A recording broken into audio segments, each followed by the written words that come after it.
or at least in the last couple of years at least. But going back before that, you guys have talked about this in previous podcasts. Like, what is the place of the U.S. military politically?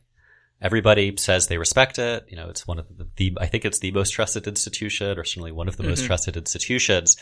And so are there conditions under which somebody like President Trump would try to wrap themselves in the flag and kind of hug the military close, right? He has his generals. What does that mean, right? Does that send a signal to the U.S. population that kind of the military is tacitly endorsing? And then what can the military do about that? You could imagine ambitious generals trying to get ahead by, you know, playing favorites with Donald Trump. You can imagine others who are very worried about that and try to kind of pull back, but then run into this other norm, which is civilians are dominant in the American system, and they should be. So just how far can you actually push the line in resistance? And once you do, is that actually undermining other key norms of the American democratic system, which is that officers are supposed to salute and obey orders? So, you know, a lot of my research isn't strictly speaking on civil-military relations, but this does remind me of sort of a parallel discussion that goes on regarding the relationship between intelligence and political leaders. And it's something I've been thinking about in trying to prepare something for a blog on the replacement of Dan Coates as the Director of National Intelligence with, at the time when it was announced, it looked like it was going to be a strict loyalist to Trump, but it may be someone a little bit more subtly loyal. But it gets into this sort of lesser known discussion and analysis of sort of intelligence policy relations and the degree of independence. And I think that's a parallel in particular in terms of the current administration and the degree to which senior leaders in the intelligence community sort of occasionally break with the president regarding some of his more idiosyncratic views about things like the risk of election disruption or the likelihood of North Korean denuclearization, or whether they're just not a threat anymore somehow. And it's really interesting the degree to which the White House and this, you know, so there's the internal battle over personnel and who is in these whole offices and how much dissent can be tolerated and in what way. And I think we're really at it's one of the most interesting, if not also sort of normatively troubling periods right now in seeing whether, you know, people will stand up from within the administration to part ways at times or not. And I think that's an interesting case of that with respect to intelligence and policy. So the intel side of the house shows us a parallel of what happens when you politicize an agency or set of agencies that are generally non-political. And then looking outside of the U.S., these other countries and their civ-mil relations can show us an example of what happens when the case gets really extreme. We're not even that really extreme. Right. Just so, different. You know, it can cut in two directions. So what I was talking about earlier a lot was militaries reaching out into the political system.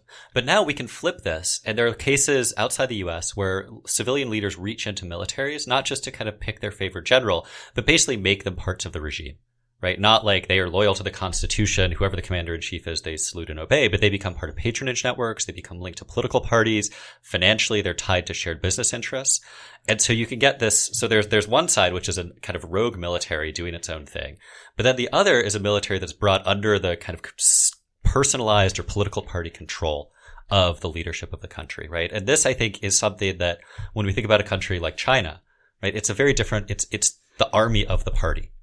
Right. And it obeys the party. So it's a very different civil military relationship. And so you could have a party dominant regime, or you could also have a personalistic one. Think of Maduro in Venezuela and what he's been doing with his military, or Erdogan in Turkey, who's kind of ripped apart what was previously very autonomous and Praetorian military and kind of reshaped it over the last decade and a half in very dramatic ways. So I think a lot of what we're talking about here is this Goldilocks problem. There are two extremes, both of which are problematic.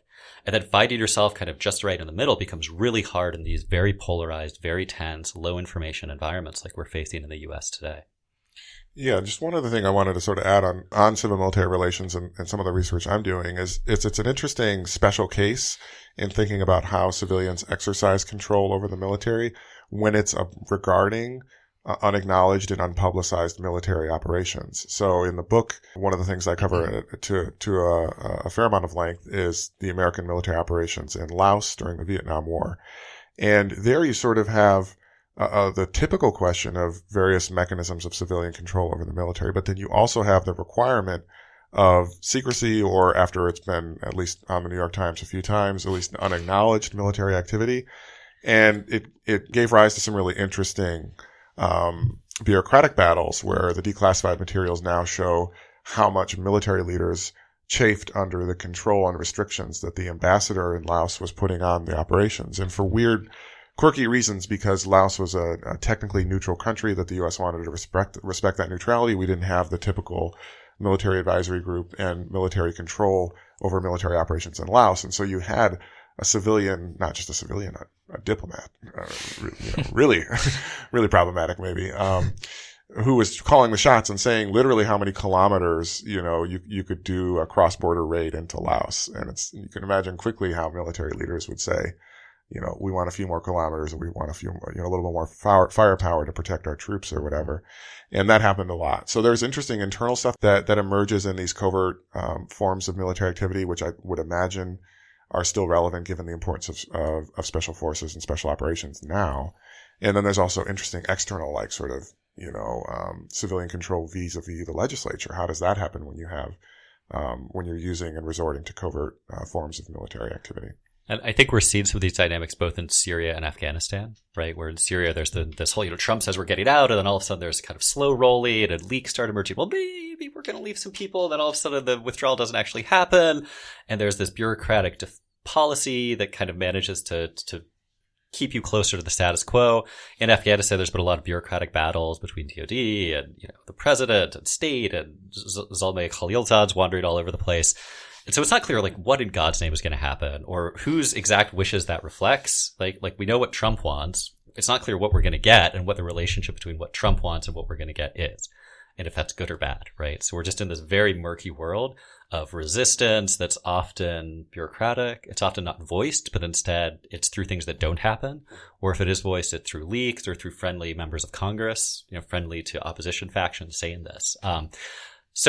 Just to add, we are deep in this world right now. It's not just a relic of, the 1960s Cold War proxy stuff. Mm-hmm. In some ways, it makes me also think about how members of Congress don't even know where our forces are deployed, particularly with the Special Operations Forces in Niger.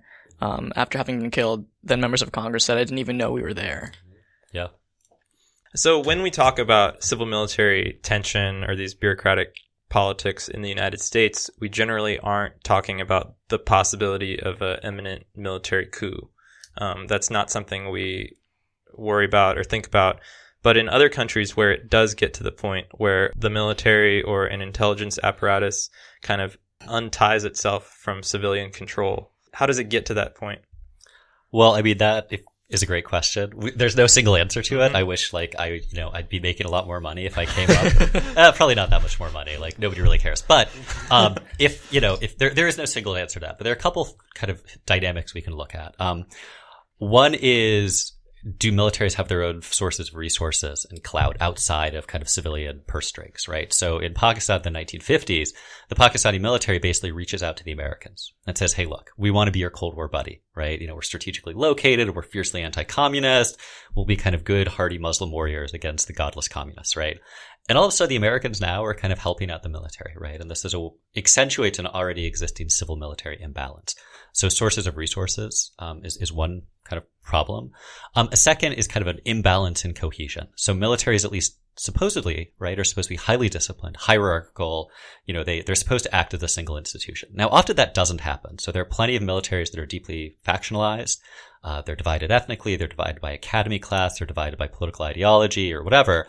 But when you do have a relatively cohesive military facing off against a deeply divided set of civilian politicians, two things start to happen. One is the military has more opportunities to kind of present itself as the guardian of the nation, the only competent people compared to these squabbling, corrupt, incompetent politicians. So that's one thing.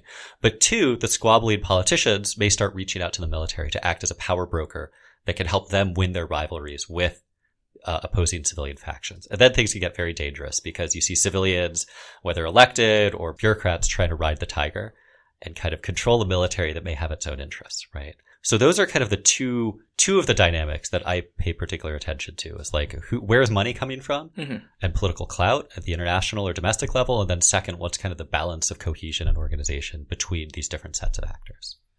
I mean, the only thing I would add to that is, I think for an extreme measure like a coup, there has to be the foreclosing of alternative, less radical methods of changing policy and changing, political priorities. And I think that's when you think about the American case, that's one way to think about perhaps one of the virtues of the system, and the reason why we don't think a coup is particularly feasible or necessary is that hopefully there are mechanisms for the expression of disagreement and the redirection of policy if a military or intelligence bureaucracy feels strongly about something that allow that to happen short of a coup.